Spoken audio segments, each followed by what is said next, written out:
Hello and welcome to Lavneesh sir की class. आज की ये शिक्षा निदेशालय राष्ट्रीय राजधानी क्षेत्र दिल्ली की आकलन कार्यपत्रक नंबर 7 जो कि कक्षा 8वीं के विद्यार्थियों के लिए है, यह ली गई है सामाजिक विज्ञान से। और इसमें हमें निम्नलिखित प्रश्नों के सही विकल्पों के सामने दिए गए गोले को पेन या पेंसिल की सहायता से काला करना है। 10 प्रश्न हैं, 10 बहुविकल्पीय प्रश्न जिनके लिए हर एक प्रश्न के लिए एक एक अंक है और आपको सही उत्तर को चुनना है और उसके सामने दिए गए गोले को पेन या पेंसिल की सहायता से काला करना है। तो चलिए देखते हैं कौन से प्रश्न है वो।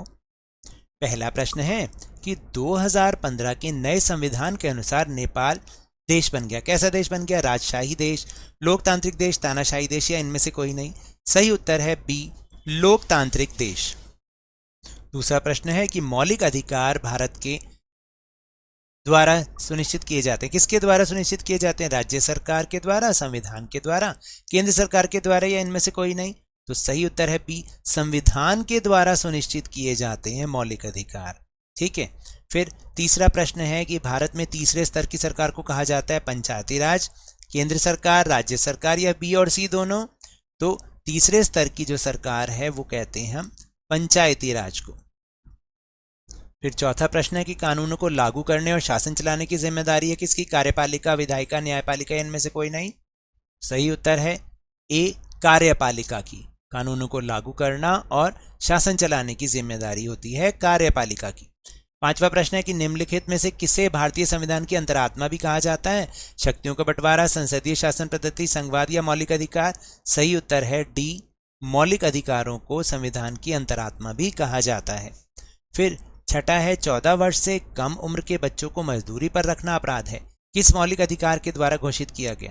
समानता का अधिकार, स्वतंत्रता का अधिकार, शोषण के विरुद्ध अधिकार या फिर डी, सांस्कृतिक और शैक्षणिक अधिकार। तो सही उत्तर है सी, शोषण के विरुद्ध अधिकार। फिर सातवां प्रश्न है कि कौन सा मौलिक अधिकार नागरिकों को राज्य द्वारा उनके किसी मौलिक अधिकारों के उल्लंघन की स्थिति में अदालत जाने का अधिकार देता है? धार्मिक स्वतंत्रता का अधिकार, शोषण के विरुद्ध अधिकार, स्वतंत्रता का अधिकार या संवैधानिक उपचारों का अधिकार। सही उत्तर है डी, संवैधानिक उपचारों का अधिकार।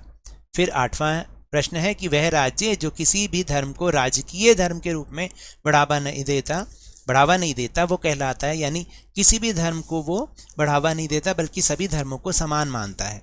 तो वो कौन सा होगा? धर्मनिरपेक्ष राज्य, संघ राज्य, समाजवादी राज्य या संप्रभु राज्य। तो सही उत्तर है ए, धर्मनिरपेक्ष राज्य। अब 9वां और जो 10वां प्रश्न है वो बहुत ही आपको समझने की जरूरत है। चलिए देखते हैं कौन सा है। तो प्रश्न संख्या 9 से 10 में दो वक्तव्य जिन्हें कथन ए और कारण आर से निरूपित किया गया है दिए गए हैं। इनको ध्यानपूर्वक पढ़िए और नीचे दिए गए विकल्पों में से सही विकल्प के सामने दिए गए गोले को पेन या पेंसिल की सहायता से काला कीजिए।